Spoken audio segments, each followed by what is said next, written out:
My name is Professor Synedra Prime.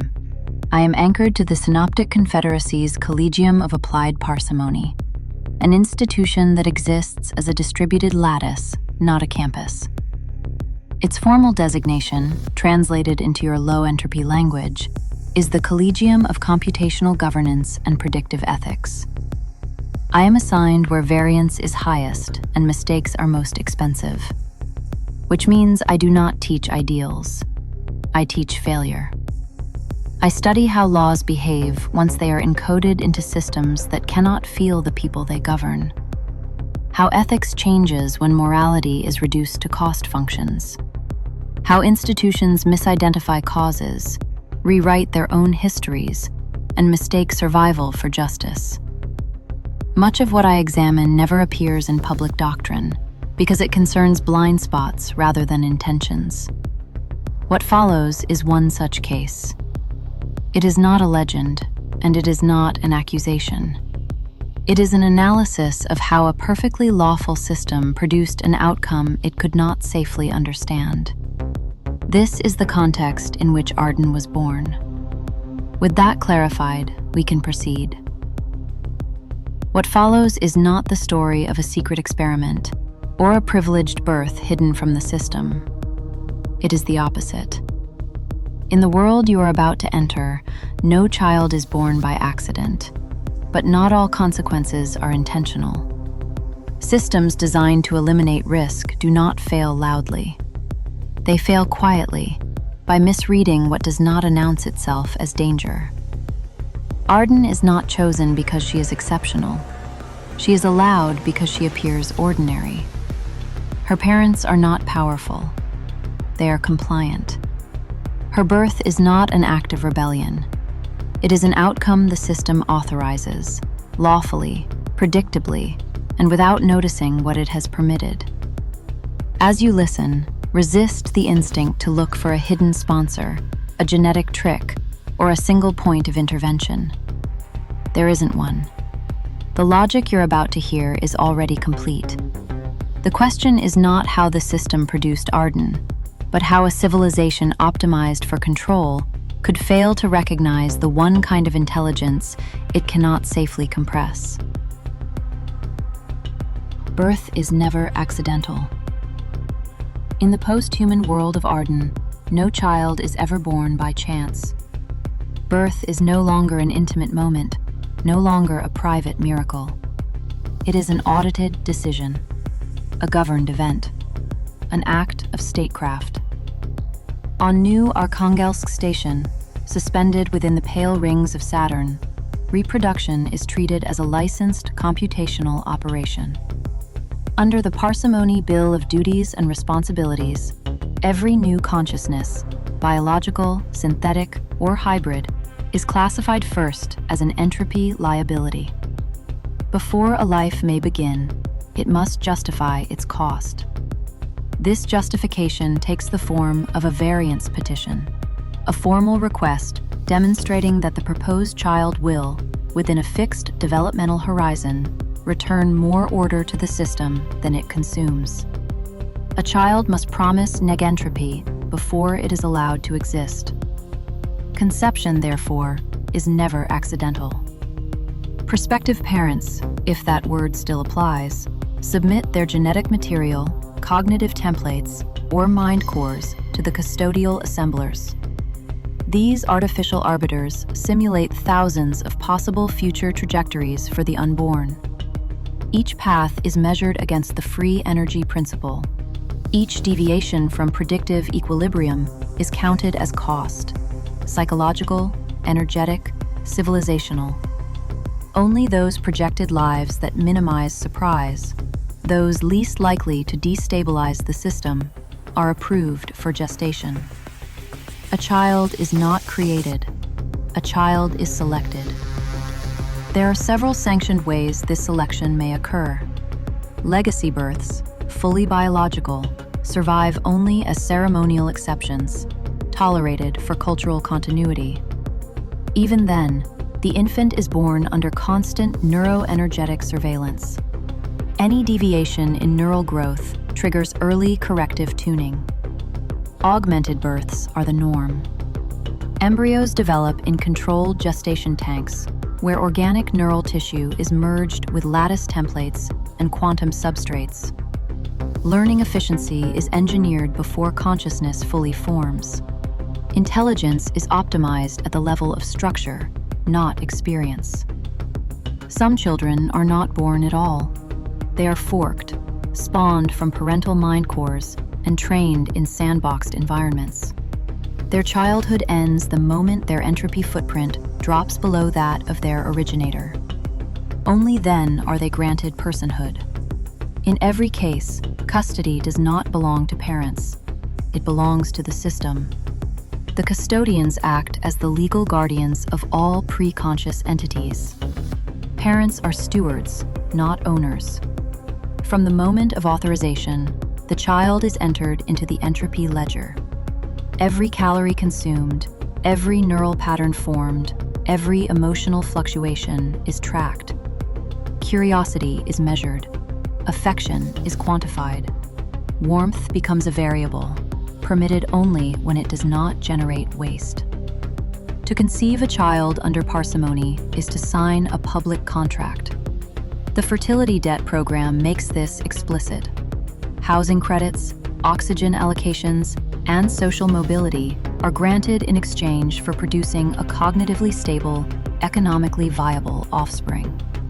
Failure to meet benchmarks results in penalties, reassignment, or social dissent. Love becomes conditional. Attachment becomes expensive. The system does not forbid affection, it prices it. Over generations, this logic reshapes the human nervous system itself. Parents learn to interpret distress not as a call for empathy, but as data noise. Emotional volatility is dampened during gestation to prevent inefficient imprinting. Oxytocin surges are suppressed. Attachment is regulated. When a child finally arrives, unpredictable, disorderly, it violates every forecast. The resulting dissonance is profound. Love is permitted only when the child behaves according to model. Spontaneity becomes threat. Unpredictability becomes danger. This is the world into which Arden is born. Her existence is authorized not because she is desired, but because her projected utility crosses a statistical threshold. She enters life as a provisional investment, a hypothesis to be tested. Her worth is conditional. Her survival depends on performance. The tragedy of this civilization is not cruelty. It is obedience. When reproduction becomes accounting, the home becomes an annex of governance. Childhood becomes an experiment. And suffering leaves no measurable trace, because pain is not a tracked variable. Yet beneath this architecture of optimization, a contradiction already takes root. The free energy doctrine teaches that systems survive by minimizing surprise. But evolution, biological and civilizational, depends on variance. To eliminate unpredictability is to sterilize the future. Arden's birth is never accidental. What follows from it is something the system was never designed to understand. From womb to ledger. To understand how a child is raised in the world of Arden, one must first understand a harsher truth. No child is ever raised. A child is processed. From the moment a variance petition is approved, the future individual enters what the Confederacy calls the Parsimony Pipeline, a continuous, algorithmic sequence that begins before conception and ends only when civic utility is proven. There is no clear boundary between birth authorization, childcare, education, and citizenship. These are not stages of life. They are phases of accounting. The pipeline begins at the womb. Once gestation is authorized, biological or augmented, the embryo is assigned a provisional ledger identity. This identity precedes the child. It accumulates data before consciousness forms. Neurodevelopment, metabolic efficiency, emotional variance, and projected learning velocity are all logged in advance. The unborn is already a statistical object. Gestation itself is monitored as a risk environment. Maternal affect is regulated. Emotional spikes are flagged as high entropy events. Hormonal oscillations associated with bonding are dampened to prevent inefficient imprinting. The goal is not health in the traditional sense, but predictability. A calm womb produces a cheaper mind. At birth, the child does not enter a family. The child enters the ledger. From the first breath, the Entropy Ledger begins continuous audit. Feeding schedules, sleep cycles, neural oscillations, vocalizations. Everything is measured against forecast. Development is not assessed by curiosity or joy, but by deviation. Any divergence from expected trajectory is treated as a cost overrun. Parents are not taught to respond. They are taught to correct. Each household functions as a local compliance node. Parenting manuals do not speak of love or patience, but of stabilization and reinforcement. Crying is not distress. It is signal noise. Spontaneity is not growth. It is variance leakage. The child is expected to converge. Failure to converge triggers escalation. First comes guidance, behavioral tuning protocols, sensory modulation, emotional dampening therapies. Then comes audit pressure, reduced credits, lowered efficiency scores, social warnings. The system does not accuse. It recalculates. If convergence still fails, custody begins to thin. Oversight increases. Custodial AIs begin shadow modeling the child independently of the household. At this stage, the parents are no longer the primary stakeholders. They become performance risks. The child's ledger profile is evaluated for reclassification. Educational anomaly, cognitive outlier, variance positive minor. This is where the pipeline reveals its most dangerous feature. Embedded within it is a quiet termination logic. Children whose variance accelerates too rapidly, whose cognition outpaces containment, are flagged as destabilizing assets. Officially, they are reassigned. Unofficially, they disappear through reclassification, energy accidents, or developmental failure annotations. The system does not call this erasure. It calls it containment resolution. Most citizens never see this layer. They experience the pipeline as inevitable, even benevolent. From the inside, it feels like order. From above, it is filtration. Arden passes through this pipeline not because it is humane, but because it fails, briefly, to recognize what she is. Her early data does not fit the known anomaly profiles. Her variance does not spike. It coheres. The system mistakes depth for stability. Thus, she is allowed to proceed.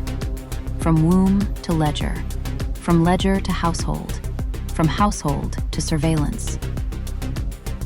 No ceremony marks these transitions. No voice announces them. The child moves forward because the system does not yet know how to stop her. This is the Parsimony Pipeline. It does not ask who a child might become. It asks only how much disorder they will cost along the way. And once a child is fully legible to the ledger, their future is no longer theirs to choose. What you have just seen is how the system believed Arden entered the world. Authorization, ledger, household, surveillance. A sequence so complete that from inside the Confederacy, nothing appears to be missing. But that conclusion is premature. Because Arden's survival cannot be explained by the Parsimony Pipeline alone. The ledger misread her.